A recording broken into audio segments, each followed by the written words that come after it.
Alright, so we just found out that our Loftwing is missing, and we have to go inform Instructor Horwell about this unexpected occasion, so that we can hopefully delay the start of the wing ceremony until we get our Loftwing back.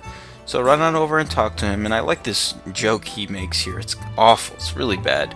It looks like your participation in the ceremony hinges on whether or not you can find that bird in time. Feather or not? Really? That's an awful joke. Absolutely horrible.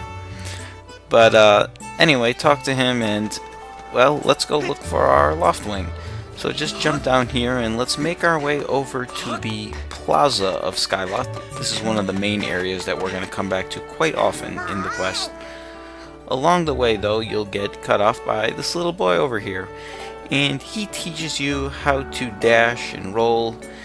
And it's another one of those tutorial things, but they try to mix it up so that it fits in with the quest, since, you know, he needs help. So it's not just, you know, this is how you roll, but you're actually teaching him, or helping him, and you also get 5 rupees out of the way. So run on over and you'll meet 3 of the bullies of Skyward Sword.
So we found out that Groose and his gang basically kidnapped Link's Loftwing, and they've hid him away somewhere, and we've got to find them.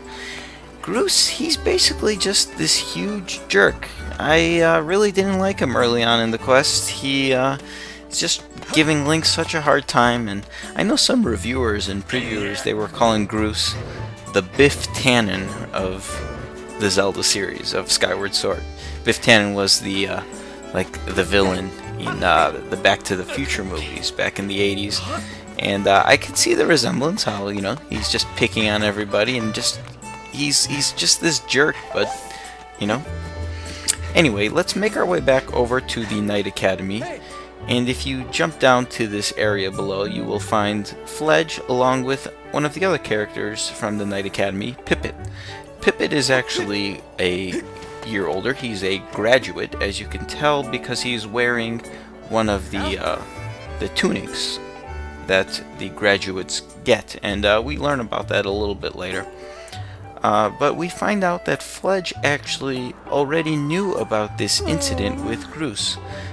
He's just kind of shy, and he just overheard it, and Groose and his gang, the big bullies, they threatened Fledge if he said anything about it.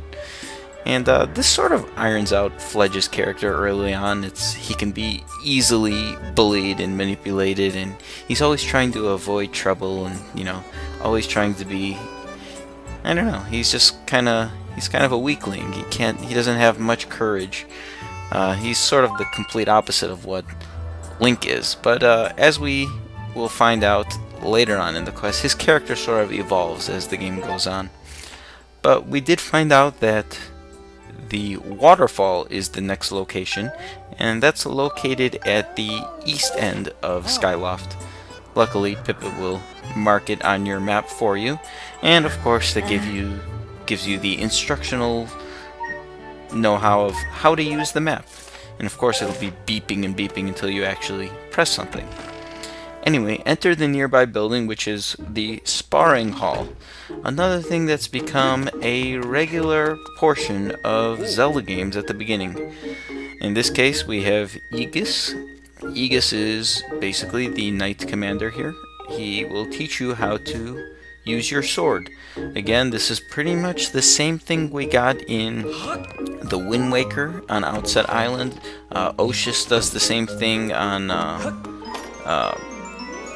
in Phantom Hourglass on the first island.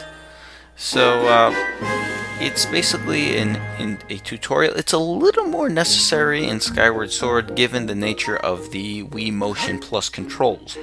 Things aren't as simple as just pressing A to slash away or A in a directional pad. Well, in fact, I actually think it is more simple than that, but it's brand new. So even for a Zelda veteran, this is it's new. The gameplay is not something, it's not really familiar, at least not initially. So there's 5 logs here that you have to give directional sword slashes, or like a jab, and you basically just need to move your Nintendo Wiimote in the exact direction as the cut of the log. It's really not that hard, and you actually get a good sense of accomplishment when you cut it exactly, the precision. After cutting the 5 logs, Aegis will teach you 2 more abilities here. The first is the spin attack, which you basically literally just spin both the nunchuck and Wiimote from right to left at the same time. It's really easy to do, and it's a lot of fun. I guess it sort of gets you feeling like you are actually doing a spin attack. The next ability he teaches you is the final blow, which you just sort of shake both the nunchuck and Wiimote down at the same time, and you get this rewarding feeling of stabbing the sword right to the ground. One of the other attacks that Aegis doesn't teach you is the sort of like a forward spin attack. It's almost like a jump spin attack. And you can perform this if you just jump and shake both the Wiimote followed by the nunchuck right away. And basically Link will do a forward spin attack. Anyway, as soon as you try leaving the Sparring Hall, Aegis will call you over saying, "Hey, you can't take that sword." And of course, Link will get away with taking the sword anyway after explaining the situation he is in. Obviously, his Loftwing has been captured, and we can't just go on adventuring without a sword. One thing I never understood about, this portion of the game in general, it seems like that Skyloft early on in the game, and just in general, it's almost this like utopian world, this land in the sky. There's these Loftwings, and why do they really need swords? There's some like, enemies, I suppose, at nighttime, but everything is so peaceful and happy. Yet there's an entire academy to be a knight, and mastering swordsmanship. I don't know. Anyway, this Chica Stone over here will call you over as you try to leave. And again, it's another one of those tutorials. It's introducing you to this concept. And these Chica Stones, there's a couple of them found throughout the world. And if you walk up to them and talk to them, you can actually get hints. They show you short little hint videos of sorts.